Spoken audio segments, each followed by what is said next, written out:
नमस्कार दोस्तों, क्या आपने कभी ऐसा महसूस किया है कि एकदम शांत, संतुलित और स्थिर थे, लेकिन जैसे ही आप किसी व्यक्ति से मिले या किसी विशेष स्थान पर गए, आपकी मनस्थिति बदल गई। एक अजीब-सी थकावट, मानसिक भारीपन या बिना किसी कारण के बेचैनी आपको घेरने लगी।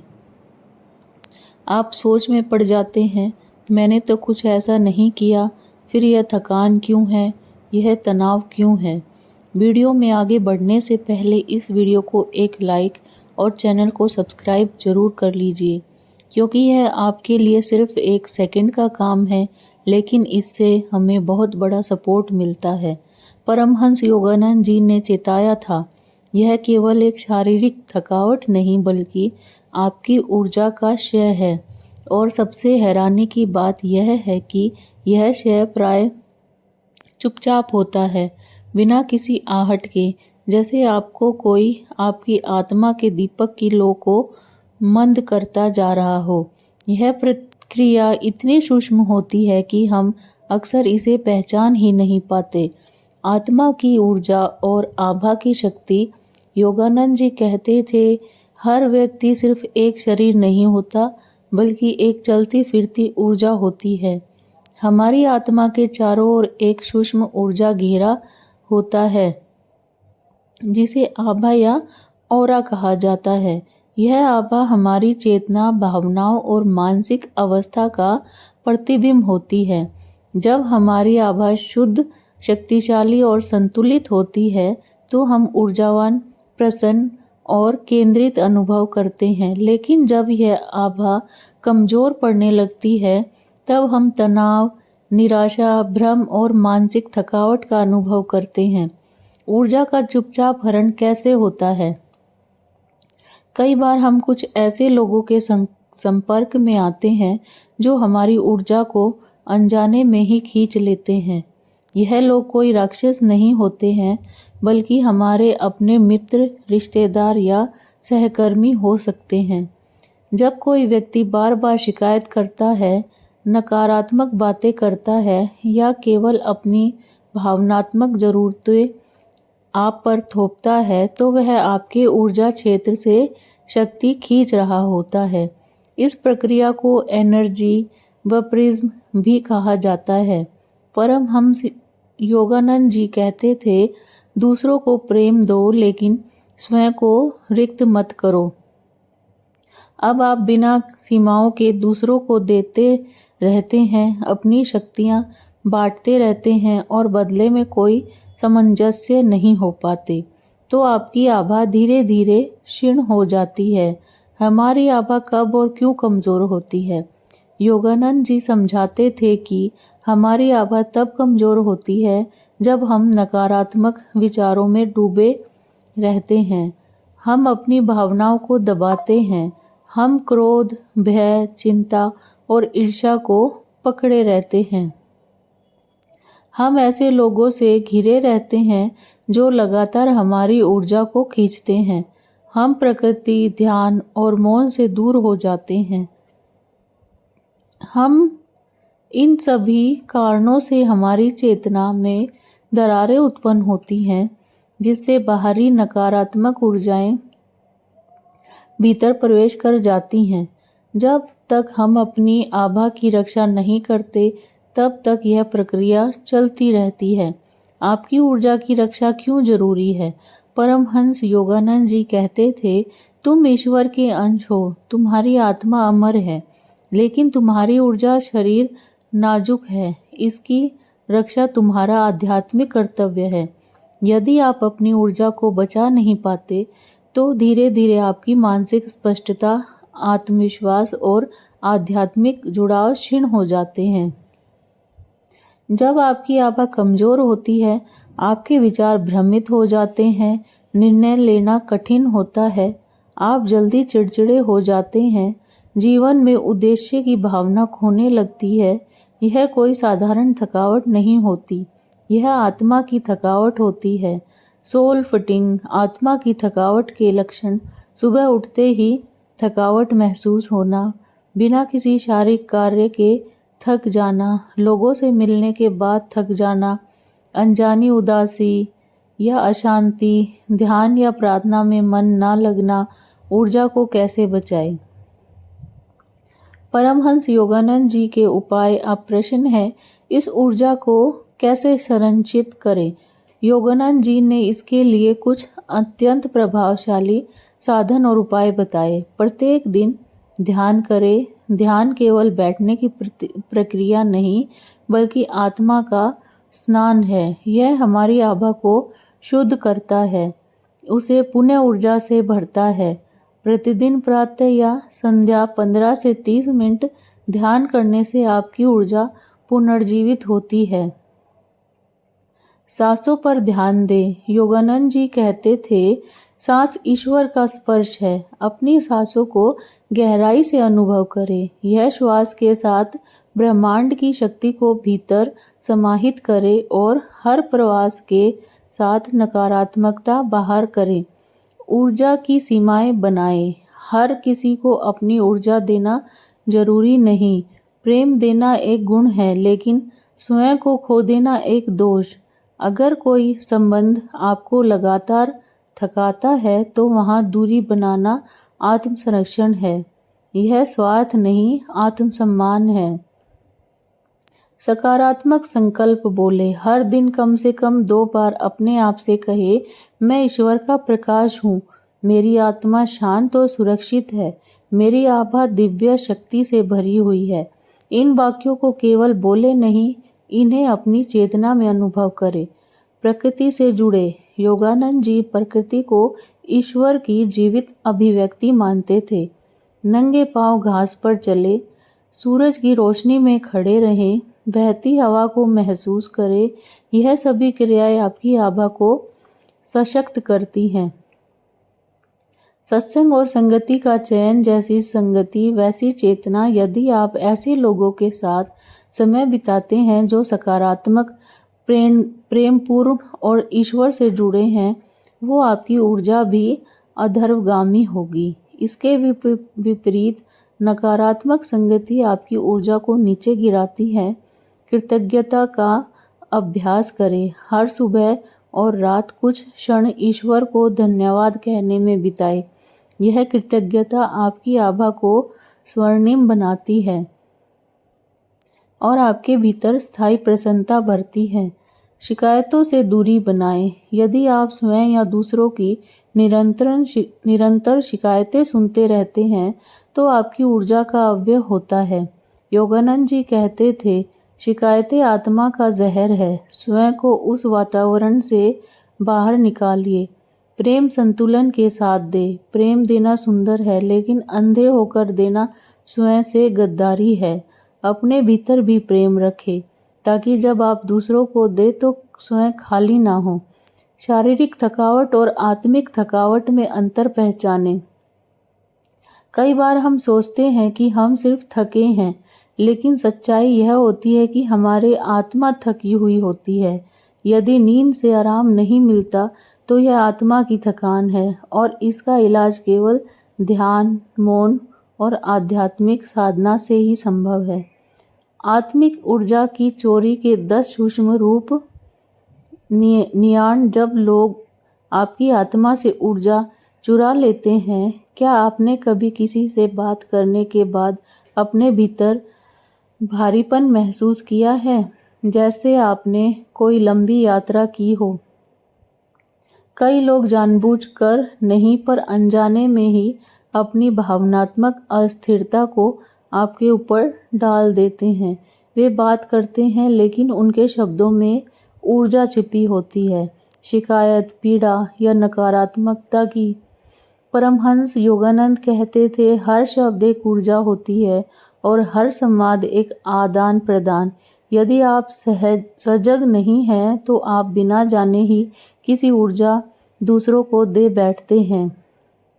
नज़र या दृष्टि द्वारा कुछ लोगों की निगाहें ऊर्जा चुरा लेती हैं। यह वे लोग होते हैं जो दूसरों को देखते समय या तो ईर्ष्या से भर जाते हैं या अत्यधिक प्रशंसा की आड़ में आपकी ऊर्जा को आकर्षित करते हैं। योगानंद जी समझाते थे कि आंखें आत्मा की खिड़की है। जब कोई आपकी आंखों में देखता है तो वह आपके भीतर झांक सकता है। यदि आपका आत्मिक कवच दुर्बल है, दया की आड़ में भावनात्मक दोहन, आप किसी को सहारा देने जाते हैं लेकिन धीरे धीरे वह व्यक्ति आपसे ही सहारे की अपेक्षा करने लगता है। वह आपके बिना अधूरा महसूस करने लगता है और यह एक सूक्ष्म परजीविका बन जाती है। योगानंद जी कहते हैं, दूसरों की सेवा करो लेकिन स्वयं को खाली मत छोड़ो। यदि आप मदद करते करते थक जाते हैं तो यह सेवा नहीं, आत्मपीड़ा है। बिना बोले मौन का भी प्रभाव होता है। कभी कभी लोग बोलते नहीं लेकिन उनका मौन, उनकी उपस्थिति, उनकी कंपन आपकी ऊर्जा को प्रभावित कर सकती है। वे आपके पास बैठते हैं लेकिन आप एक घुटन सी महसूस करने लगते हैं। यह ऊर्जा की खामोश खपत है। आलोचना और चुगली के माध्यम से पीठ पीछे की गई आलोचना या निंदा भी आपकी आभा को छेदती है। जब कोई आपके विषय में बुरे विचार रखता है तब उनकी चेतना एक प्रकार का मानसिक बाण बनाकर भेजती है जो आपकी आभा को प्रभावित कर सकती है। भीड़ या सार्वजनिक स्थलों की ऊर्जा, आप मंदिर, मॉल, रेलवे स्टेशन या भीड़ वाली जगहों पर जाते हैं तो वहां से लौटते समय थका हुआ महसूस करते हैं। यह कोई संयोग नहीं, हर व्यक्ति अपने साथ एक ऊर्जा व्रत लेकर चलता है और जब वह हजारों ऊर्जा व्रतों में मिलता है तो उनकी चेतना प्रभावित होती है। सोशल मीडिया और डिजिटल कंपन, परमहंस योगानंद जी के समय में सोशल मीडिया नहीं था, लेकिन उन्होंने जो कहा वह आज के डिजिटल युग में भी उतना ही सच है। तुम जहां ध्यान लगाते हो वहीं ऊर्जा बहती है। अब आप लगातार स्क्रीन पर समय बिताते हैं, नकारात्मक समाचार देखते हैं, दूसरों से तुलना करते हैं, तब आपकी चेतना उन तरंगों से भर जाती है जो आपकी आत्मा से मेल नहीं खाती। ईर्ष्यालु संबंध और झूठे मित्र, कुछ रिश्ते बाहर से प्रेम भरे लगते हैं लेकिन भीतर से वे केवल आपकी ऊर्जा को खींचते हैं। यह वे लोग होते हैं जो आपके साथ सिर्फ इसलिए होते हैं क्योंकि उन्हें आपसे कोई मानसिक, भावनात्मक या सामाजिक लाभ चाहिए होता है। ऐसे लोगों से दूरी बनाना केवल आत्मसंरक्षण नहीं, आत्मसम्मान है। विक्षिप्त विचारों की तरंगे, जब आप अनजाने में किसी नकारात्मक सोच में डूब जाते हैं, जैसे डर, चिंता, असुरक्षा, तब आप बाहरी ऊर्जा के लिए खुले हो जाते हैं। यह विचार आभा में दरारें बनाते हैं और लोग आसानी से आपकी ऊर्जा में प्रवेश कर जाते हैं। स्वयं के प्रति नकारात्मक भाषा, कई बार हम अपनी ही ऊर्जा को खुद ही खत्म कर देते हैं। जब हम कहते हैं मैं बेकार हूँ, मुझसे नहीं होगा, मैं थक गया हूँ, मेरे पास कुछ नहीं बचा। परमहंस योगानंद ने कहा था, ब्रह्मांड तुम्हारे विचारों का प्रतिबिंब है। तुम जो बोलते हो ब्रह्मांड उसे तथास्तु कहकर स्वीकार करता है। आभा को पुनर्जीवित करने की योगानंदनीय प्रक्रिया। अब सवाल उठता है, क्या इस ऊर्जा की चोरी को रोका जा सकता है? क्या हमारी आभा को इतना मजबूत बनाया जा सकता है कि कोई भी उसे छू ना सके? उत्तर है हाँ। परमहंस योगानंद जी ने हमें आत्मा की रक्षा के लिए जो दिव्य विद्या दी हैं, वे किसी गूढ़ विज्ञान से कम नहीं है। यह तकलीफें आधुनिक युग के हर व्यक्ति के लिए सरल, व्यवहारिक और अत्यंत प्रभावशाली है। मौन और ध्यान का अभ्यास, हर दिन भोर में ब्रह्म मुहूर्त में कम से कम 15 से 20 मिनट मौन में बैठकर, मौन केवल बाहर का नहीं, भीतर का भी होना चाहिए। अपने विचारों को देखने का अभ्यास करें। अपने हृदय के मध्यम बिंदु पर ध्यान केंद्रित करें। कल्पना करें कि वहां एक दिव्य प्रकाश जल रहा है जो धीमे धीमे आपकी आभा के चारों ओर फैल रहा है। योगानंद जी कहते थे, ध्यान में बैठना ईश्वर के साथ सीधा संवाद है। जब तुम ध्यान में जाते हो तो ब्रह्मांड तुम्हारी रक्षा स्वयं करता है। मंत्रों और सकारात्मक संकल्पों का उच्चारण हर सुबह और रात्रि को यह वाक्य आत्मा से कहे, मैं आत्मा हूँ, मैं असीम पूर्ण हूँ और शुद्ध, मुझ में ब्रह्मांड की चेतना बह रही है, मेरी आभा दिव्य और अजय है। यह बार बार आप इन्हें दोहराते हैं तो आपके चेतना क्षेत्र में कंपन उत्पन्न होता है, जो आपकी आत्मिक दीवार को पुनर्निर्मित करता है। जल तत्व से शुद्धिकरण पानी में एक दिव्य गुण है। प्रतिदिन स्नान करते समय केवल शरीर नहीं, आत्मा को भी शुद्ध करें। जल को स्पर्श करते हुए मन में कहें, जल मेरे भीतर की सारी नकारात्मकता को बाहर ले जाओ। प्रकृति से जुड़ाओ, नंगे पांव घास पर चले, सूर्य के नीचे बैठे और पत्तियों की सरसराहट सुने। योगानंद जी कहते थे, प्रकृति वह मंदिर है जहाँ परमात्मा नंगे पांव चलता है। जब आप प्रकृति में समय बिताते हैं तो आपकी आभा का कंपन ब्रह्मांडीय कंपन से जुड़ता है। ऊर्जा देने और सीमाएं रखने का संतुलन, दूसरों की मदद करना सुंदर है, लेकिन बिना आत्म संरक्षण के नहीं। यदि कोई व्यक्ति बार बार आपसे सहानुभूति, समर्थन या ऊर्जा मांगता है, लेकिन बदले में केवल नकारात्मकता लौटाता है, तो उस पर सीमा निर्धारित करें। सीमाएं आत्मा के सम्मान का चिन्ह है। योगानंद जी कहते थे, ना कहना भी एक आध्यात्मिक अभ्यास है। अब समय है रुकने का, भीतर झांकने का। अब तक तुमने जाना कि दुनिया कैसी दिखती है। जब हम अपनी ऊर्जा की रक्षा नहीं करते, तुमने यह महसूस किया होगा कि कैसे कुछ लोग, कुछ माहौल, कुछ घटनाएं हमारी आत्मा की रोशनी को मंद कर देती हैं। लेकिन तुम्हें यह भी जानना जरूरी है कि तुम कौन हो। तुम कोई साधारण देह नहीं हो, तुम आत्मा हो, ईश्वर का ही अंश हो। और यह आत्मा स्वयं में पूर्ण है, तेजस्वी है, अदृश्य शक्ति से भरी हुई है।